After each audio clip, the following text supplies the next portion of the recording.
Hello दोस्तों, नमस्कार। आज हम फिर हाजिर हैं 50 प्रश्न आपके जीएस के लेके एपीएस के लिए, जो कि बहुत ही महत्वपूर्ण है। जितना प्रैक्टिस करिए आप, अब इतना कम है। मात्र 3 से 4 दिन बचे हुए हैं, तो जितनी प्रैक्टिस हो जाए आप उससे रिवीजन करें तो अच्छा रहेगा आपके लिए। आइए देखते हैं। पहला है कि RAW का पूर्ण रूप क्या है, यानी फुल फॉर्म पूछ रहा है इसमें। पहला ऑप्शन है आपका कि रीजनल एग्रीकल्चरल वर्क, और दूसरा ऑप्शन है रेल एफिलेटेड वर्क, और तीसरा है रोड एंड एडिशनल वर्क, चौथा है रिसर्च एंड एनालिसिस विंग। तो इसका आंसर आपका हो जाएगा रिसर्च एंड एनालिसिस विंग। और नेक्स्ट है आपका ये कि IRDA का पूरा नाम क्या है। तो Indian regional development authority, insurance regulatory and development authority, international research and development agency, और चौथा है कि Indian regulatory for divisional authority. तो आप लोग सब जानते हैं IRDA का फुल फॉर्म, कि इसका आंसर आपका होगा B, insurance regulatory and development authority. Next है रडार का फुल फॉर्म है radio direction and reflection, radio detection and ranging, और radio waves dispatching and receiving, और रैंडम डिस्पैचिंग एंड रिसीविंग। तो इसका ऑप्शन हो जाएगा रेडियो डिटेक्शन और एंड रेजिंग, ऑप्शन नंबर आपका बी। चौथा है, ये तो आप लोग सभी जानते होंगे, ये कंप्यूटर के प्रश्न को इसमें ऐड कर दिया गया है। PPT का पूर्ण रूप क्या है। तो आप लोग कंप्यूटर पढ़े होंगे, जानते होंगे कि ये पावर पॉइंट की बात कर रहा है, तो पावर पॉइंट प्रेजेंटेशन। नेक्स्ट है, देखिए ये पांचवें प्रश्न में ये प्रश्न मिट गया है, उसके दो ऑप्शन भी मिटे हुए हैं, दो ऑप्शन इसमें हैं। तो इसमें आपका ये पूछ रहा है कि अंकटाट UNCT और AD, अंकटाट का पूर्ण रूप क्या होगा। तो इसमें ये आपका अंकटाड का पूर्ण हो जाएगा United nation conference on trade and development. तो ये ऑप्शन नंबर आपका डी इसमें सही हो जाएगा। अभी देखिए 5 प्रश्न आपके जो पुस्तक के वाले के थे कि कौन सी किसकी पुस्तक है, ये वो है। तो छठा प्रश्न आपका है कि संगत साहित्य की भाषा क्या थी। कन्नड़ थी, तेलुगु थी, तमिल थी और मलयालम थी। तो ये आपकी तमिल भाषा थी। और ये नेक्स्ट है, ये बड़ी फेमस किताब है, आप लोग जानते होंगे, मुद्रा राक्षस, ये विशाख दत्त जी की है। और अगला है आपका कि अनवर सुहेली नामक ग्रंथ निम्नलिखित में से किसका अनुवाद है। यह अच्छा प्रश्न है आपका। तो यह जो है आपकी पंचतंत्र अनवर सुहेली नामक ग्रंथ है, ठीक है, पंचतंत्र अनुवाद है। और नेक्स्ट है, देखिए एक तरफ लेखकों को नाम दिया गया है, एक तरफ उनके उपनाम दिया गया है। अब पूछ रहा है इसमें कि कौन लोग किस नाम से पुकारे जाते थे। तो सूर्यकांत को आप लोग जानते होंगे, सूर्यकांत निराला जी। तो पहले का आपका 3 हो जाएगा। और रघुपति सहाय जानते होंगे, फिर फिरोक गोरखपुरी साहब को। और वैद्यनाथ मिश्र जी को जानते होंगे, अभी नागार्जुन इनको कहा जाता है। और ये धनपत राय श्रीवास्तव, मुंशी प्रेमचंद जी, ठीक है। तो इसका आंसर आपका कोट में था, तो 3 हो जाएगा। और देखिए कोट के प्रश्न अधिक आने की संभावना है, क्योंकि लोक सेवा आयोग अब अधिकांश प्रश्न कोट और कथन से संबंधित प्रश्न बना रहा है, थोड़ा सा कठिन करके। तो कॉन्सेप्ट जब तक क्लियर ना हो तब तक आप नहीं कर सकते। तो नेक्स्ट है, एक तरफ लेखक, एक तरफ उनकी कृतियाँ, यानी पुस्तक जो भी हैं। तो इसमें कह रहा है कि बंकिम चंद्र चटर्जी आनंद मठ, तो ये ठीक है आप। तो 1 का ए। अब देखिए इसमें कौन सा, तो option number A, option number C में पहले में ए है। तो बी और आपकी ये डी हट गए। और दूसरा है आपका कि ये माइकल मधुसूदन दत्त, ये जो आपके है ये कैप्टन लेडी, ये भी सही है देखिए। और रविन्द्रनाथ टैगोर गोरा, ये भी सामने इसको एग्जाम अपने ग्रुप में कराया हुआ है। और सरोजिनी नायडू, ये भी सही है। तो इसमें चारों किताबें इनकी सही हैं, ठीक है। तो ये जो लेखक और उनकी कृतियाँ हैं, इन्होंने ये सब किताबें लिखी हैं। नेक्स्ट है आपका कि भारत में स्वतंत्रता के बाद सर्वाधिक संख्या में हड़प्पन स्थलों की खोज हुई है। राजस्थान में, गुजरात में, पंजाब और हरियाणा में, तो उत्तरी पश्चिमी प्रदेश में, यानी उत्तर प्रदेश में। तो ये आपके जो है गुजरात में, जहाँ पे लोथल है ये सब, तो ज़्यादा इसमें खोजी गई हैं। जैसे गुजरात में देसलपुर है, और सुरकोटदा है, धौलीवीरा है, लोथल है, रंगपुर है, रोजदी है, ये सब गुजरात के हड़प्पन क्षेत्र हैं। तो ठीक है। नेक्स्ट है कि चाणक्य का अन्य नाम पूछ रहा है। तो चाणक्य का नाम आप लोग जानते ही थे। चाणक्य को आप कौटिल्य भी कहते थे, और विष्णुगुप्त भी कहते थे, चाणक्य भी कहते थे। तो इसमें आप ये ऑप्शन नंबर सी देखिए, विष्णुगुप्त है। चाणक्य को आप कौटिल्य भी कहते हैं, विष्णुगुप्त भी कहते हैं, ठीक है। और नेक्स्ट है कि निम्नलिखित में से किस युद्ध में एक पक्ष द्वारा प्रथम बार तोपों का उपयोग किया गया था? गजब प्रश्न है आपका ये। तो ये पानीपत के प्रथम युद्ध में किया गया था, आप लोग जानते हैं। तो ये मोहम्मद बाबर ने अपने 5वें भारतीय आक्रमण, यानी कि पानीपत के प्रथम युद्ध में 21 अप्रैल 1526 को पहली बार तोपों का प्रयोग किया था।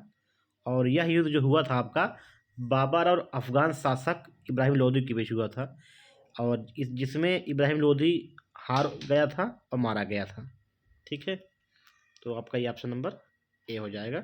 1526 में प्रथम बार तोपों का प्रयोग किया गया था बाबर के द्वारा। नेक्स्ट है 14 नंबर क्वेश्चन आपका है कि भारत में साइमन कमीशन के बहिष्कार के मुख्य कारण थे। समय से पूर्व नियुक्ति, सभी सदस्य अंग्रेज थे, और सभी ब्रिटिश लिबरल पार्टी का सदस्य था, और चौथा है गांधी जी का असहयोग आंदोलन।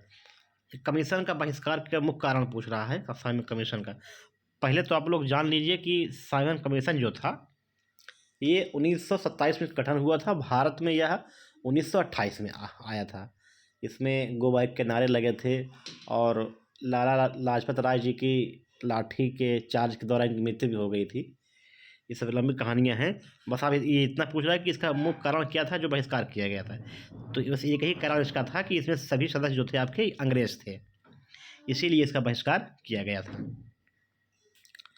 और नेक्स्ट है आपका, अब देखिए ये भी कोट वाला प्रश्न है कि नीचे संगठनों की एक सूची दी गई है। सूची के नीचे दिए गए कोड का प्रयोग करते हुए क्रांतिकारी गतिविधियों में लिप्त संगठनों का चयन कीजिए। तो इसमें आपको गठन का चयन करना है कि देखिए अभिनव भारत तो आपका था, जानते हैं, इसकी स्थापना 1904 में हुई थी, और नासिक में इसका हुआ था। बीडी सावरकर ने किया था, ठीक है। ये लुप्तों के बारे में पूछ, लुप्त संगठन का चयन पूछ रहा है, ठीक है। तो एक यानी पहला ऑप्शन इसमें सही है आपका। और दूसरा है अनुशीलन समिति। देखिए यह भी जो है आपका था, सही था। इसमें आपके पांडुराव महादेव बापट को रूसी क्रांतिकारियों में बम बनाने की कला सीखने के लिए पेरिस भेजा था। तो ये भी सही था, ठीक है। लेकिन ये सी और डी आपके ये लिप्त संगठनों का नहीं था इसमें। तो इसमें आपका ऑप्शन नंबर बी सिर्फ होगा, ऑप्शन ए 1 और 2। नेक्स्ट है कि माइक्रोवेव ओवन में प्रयोग की जाती है औरक तरंगे, पराबैंगनी तरंगे, बहुत कम तरंग दैर्ध्य की रेडियो तरंगे, और अधिक तरंगों की रेडियो तरंगे।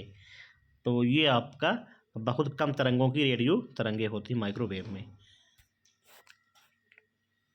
और नेक्स्ट है क्वेश्चन नंबर 17 है कि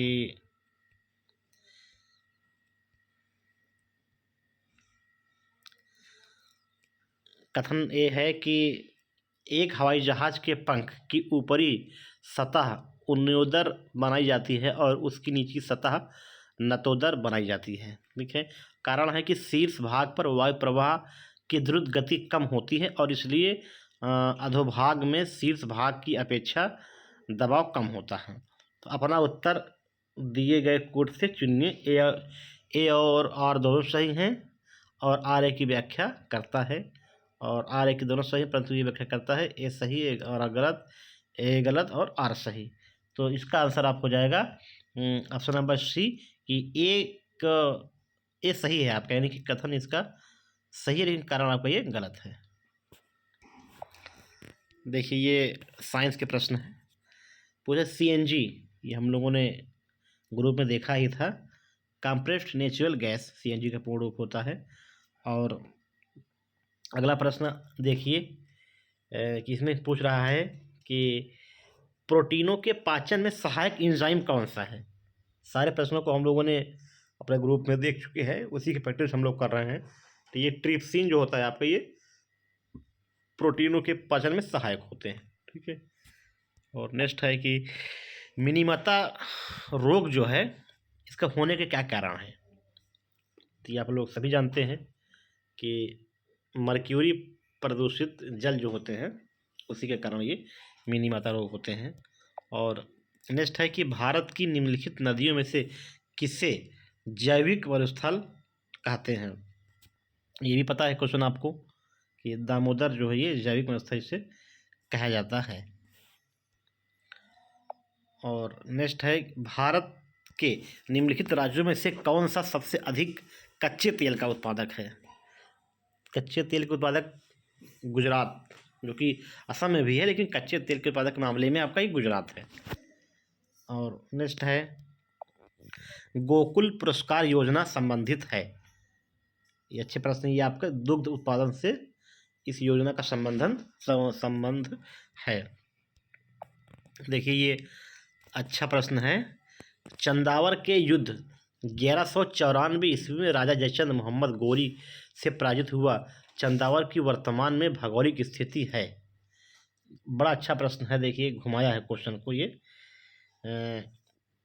कि उत्तर प्रदेश के इटावा में, देखिए चंदावर तो उस समय भी वहीं था, आज भी वहीं है, तो इसमें इटावा के आसपास था, बाकी यहाँ पे नहीं था ये।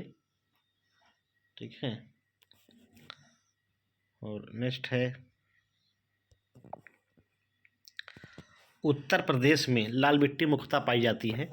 यह भी अच्छा प्रश्न है, ये यूपी स्पेशल में एक आध दो प्रश्न आ सकते हैं। तो ये आपका जो है आपका इसमें मिर्ज़ापुर और झांसी, क्योंकि यह क्षेत्र थोड़ा पहाड़ी इलाका है, तो जहाँ पे पर्वतें हैं और पहाड़े हैं, तो जहाँ ये सब होते हैं वहाँ लाल मिट्टियाँ पाई जाती हैं। तो वही पूछ रहा है। और नेक्स्ट है कि भारतीय संविधान में राज्य के निजी तत्वों को निम्नलिखित में से किस देश के संविधान से लिया गया है। तो आप लोग सब जानते ही होंगे इसको, आयरलैंड से लिया गया है। और ये भाग 4 में इसका उल्लेख किया गया है, और ये अनुच्छेद 36 से लेके 51 तक राज्य के निजी तत्व के बारे में उल्लेख किया गया है भारत के संविधान में। नेक्स्ट है कि निम्नलिखित में से किसने नीति निर्देशक तत्वों को ऐसा चेक बताया जिसका भुगतान बैंक की सुविधा पर निर्भर करता है। बड़ा ही प्यारा प्रश्न है ये आपका, और बहुत बार पूछा गया है ये प्रश्न। तो केटी शाह के द्वारा यह कहा गया था। और देखिए नेक्स्ट है कि भारत के उपराष्ट्रपति को हटाने का प्रस्ताव रखा जाता है केवल लोकसभा में। देखिए पहले तो आप जानिए कि उपराष्ट्रपति को कैसे हटाया जाता है। राष्ट्रपति हो या उपराष्ट्रपति हो, इन सबको हटाने की प्रक्रिया को महाभियोग प्रक्रिया कहा जाता है। और ये उपराष्ट्रपति की बात हो रही है। ठीक है, तो उपराष्ट्रपति जो होता है वो राज्यसभा का सभापति होता है। तो जब राष्ट्रपति जिसका भाई जहाँ पे घर है, जिसका मालिक है, वहीं उनको हटाया जाएगा। तो ये आपकी ये राज्यसभा में इनके हटाने का प्रस्ताव को रखा जाएगा।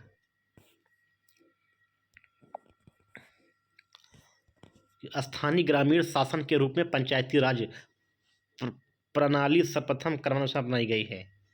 स्थानीय ग्रामीण शासन पूछ रहा है ये, तो राजस्थान और आंध्र प्रदेश। ठीक है, देखिए ये पूछ रहा है कि दल बदल निरोधक अधिनियम किस तिथि को पारित किया गया था। यह आप लोग जानते होंगे कि जो दल बदल निरोधक कानून था ये 52वां संविधान संशोधन के द्वारा यह कानून को लाया गया था। ठीक है, जो कि 15 फरवरी और 1985 को यह लाया गया था। यह जो 52वां संविधान संशोधन है ये बहुत बार पूछा गया है, तो आप लोग इसे ज़रूर याद कर लेंगे, नोट डाउन कर लेंगे। और नेक्स्ट है कि निम्नलिखित में से किस शैलकृत गुफा में 11 सिरों के बोधिसत्व का अंकन मिलता है। तो ये अच्छा प्रश्न है। कन्हेरी की गुफा जो है आपकी यहाँ पे, एक देखिए एक कन्हेरी गुफा जो आपके मुंबई शहर में है स्थित है, जो कि हम लोगों ने वीडियो में भारत के महत्वपूर्ण स्मारक और स्थल के बारे में देख चुके हैं, तो आप प्रैक्टिस करने में दिक्कत नहीं होती होगी। तो ये इसका कन्हेरी हो जाएगा। अगला है कि निम्नलिखित में से कौन सा युग सुमेलित है। पालिताना गुजरात, प्राचीन त्रिवेश्वर और कोणार्क गोमतेश्वर, और ये अंकलेश्वर गुजरात, श्रवणबेला कर्नाटक। तो ये आप लोग जानते होंगे कि ये पालिताना जो है ये प्राचीन श्वेतांबर जैन मंदिर जो है आपका ये गुजरात में स्थित है। ठीक है, और नेक्स्ट है कि आगरा और फतेहपुर सीकरी दोनों लंदन से बड़े हैं। यह वक्तव्य किसने दिया था। आगरा और फतेहपुर सीकरी दोनों लंदन से बड़े हैं। बर्नियर, मनुची, राल्फिच और हॉकिंस। तो इसे जो है राल्फिच ने दिया था। ठीक है, ये अकबर के समय में 1579 में आने वाला अंग्रेज यात्री था। ठीक है, तो ये राल्फ फिच ने ही कहा था कि आगरा एक बड़ा शहर था और इसमें पत्थर के मकान थे और इसकी गलियां काफ़ी चौड़ी थी। फतेहपुर सीकरी आगरा से बड़ा था। ये दोनों शहर आकार में तब के लंदन से बड़े और अधिक आबादी वाले शहर थे, इन्होंने कहा था, और ये अकबर के समय में ये आए हुए थे। और नेक्स्ट है कि निम्नलिखित में से कौन एक जहांगीरी चित्रकार था, यानी कि जहांगीर के शासनकाल में चित्रकारिता करता था। तो ये आपका अबुल हसन। देखिए ये कालपी नगर किस नदी के तट पर स्थित है। पहले आप जानिए कालपी है क्या। तो ये उत्कालपी एक जगह है, ये उत्तर प्रदेश के जालौन जिले में है कालपी, और ये आपका जो है यमुना नदी के तट पर कालपी शहर बसा है। जो जालौन, उरई, झांसी ये उसी के क्षेत्र का बात कर रहा है। तो ये यमुना नदी के तट पर है। नेक्स्ट है, देखिए ये 5 प्रश्न। देखिए जैसा मैंने बताया था कि 5 प्रश्न आपको सभी टॉपिक से, सभी सब्जेक्ट से जीएस के मिलेंगे। वैसे भी जितनी ही टेस्ट सीरीज आपको मार्केट में देखने को मिलेगी, सभी में 5-5 प्रश्न आपको मिलेंगे, और एग्ज़ाम में भी ऐसा ही होगा। तो आइए देखते हैं। 2023 में हंगरी में सुपर GM शतरंज टूर्नामेंट किसने जीता। तो ये क्वेश्चन मैंने कराया था अपने ग्रुप में। तो ये आर प्रज्ञानंदा ने यह शतरंज टूर्नामेंट जीता था। नेक्स्ट है कि एशियाई ओलंपिक परिषद OCA के नए अध्यक्ष के रूप में किसे चुना गया था। यह भी प्रश्न कराया गया था। तो ये शेख तलाल फहद अल अहद अल सबा। और अगला है मई 2023 में किस क्रिकेटर ने IPL में सबसे तेज अर्धशतक बनाने का रिकॉर्ड बनाया था। ये आपका यशस्वी जायसवाल ने।